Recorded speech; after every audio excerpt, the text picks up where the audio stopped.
What's going on, everybody? Victor here with a brand new video. In today's video, I want to talk about a fight that I'd like to see happen in the very near future in the UFC middleweight division.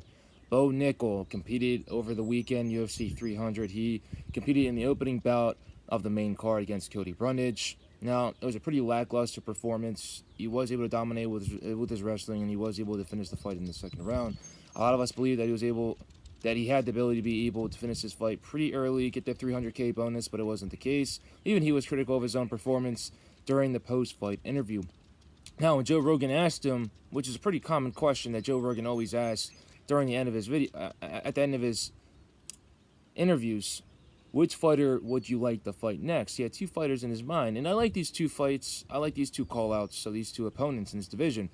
Roman Kopylov and Anthony Fluffy Hernandez.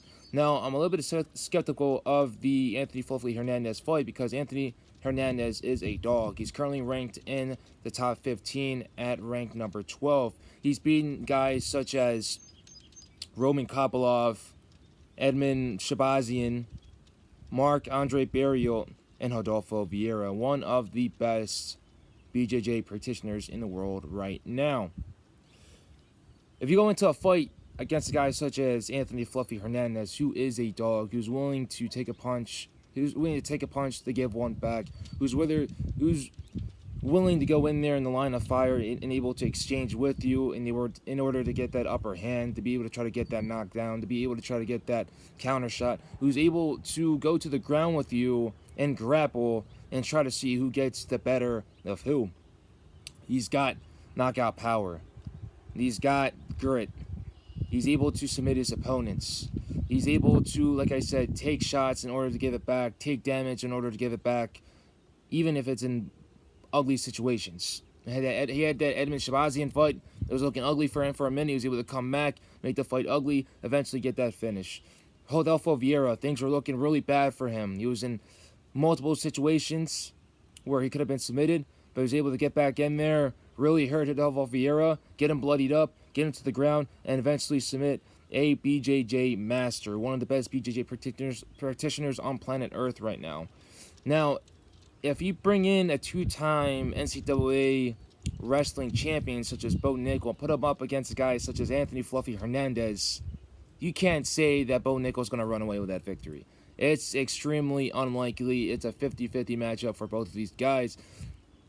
Sure, Bo Nickal is a pretty good striker. He does have some power. He has the power to be able to knock out his opponents. We saw that with Valentin Woodburn. Now, you can't say that with Anthony Hernandez. You have to throw everything, including the kitchen sink, at him in order to get him out of there, you know? And even if Bo Nickal hits him with everything he has, Fluffy Hernandez is most likely still going to be up on his feet. And it's going to discourage someone such as Bo Nickal, who only has 5 fights on his record right now. He's still young, he's still new to the sport, and he needs to be fighting guys that are still outside that top 15, because if he decides to go in there right now and face a killer such as Anthony Fluffy Hernandez, there's not a 100%, there's not even an 80% chance that he comes out of there with that victory, just because Anthony Hernandez is a dog and he will take you to those deep waters and will really sink you into that dark abyss and really make you fight for everything that you have in there. And I don't know if Bo Nickal has that yet. The fight that I really want him to see, the fighter that I really want him to fight next has to be Roman Kopylov. Roman Kopylov has more of a striking ability. He's not the best grappler out there. We saw that with his fight against Anthony Fluffy Hernandez. He was the last guy that Anthony Hernandez beat. So this fight makes the most sense. Bo Nickal is more of a grappler.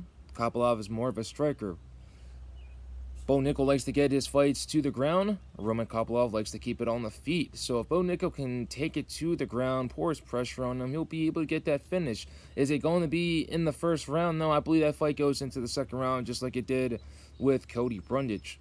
Another thing that I wanted to say with Anthony Fluffy Hernandez is that his opponents and his losses in the UFC, I believe he only has about 1 loss in the UFC, and that was against Kevin Holland in 2020. And that's when Anthony Hernandez looked fluffy. He looked the part, you know. He wasn't really taking things seriously. Now, when you see him, he's been taking things seriously, which is why he's on a 4-fight win streak. He's one of the hottest fighters in the middleweight division, and that's beating guys such as Marc-Andre Barrios, beating guys such as Edmund Shabazian, beating guys such as Adolfo Vieira.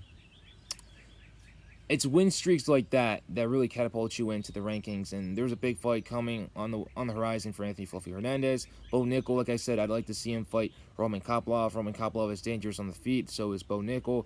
Roman Kopylov is pretty much not that much well-rounded when it comes to his grappling game. Bo Nickal is.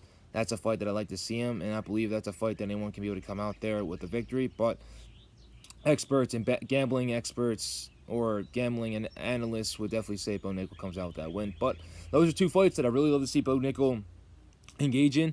I really like to see the Roman Kopylov one. If not, then Anthony Fluffy Hernandez would definitely be the biggest test of his career. Bo Nickal needs, in my opinion, about 1 or 2 fights more outside of top 15 to get a top 15, or at least someone that's ranked between 13 and 11 at the max right there to make his top 15 debut.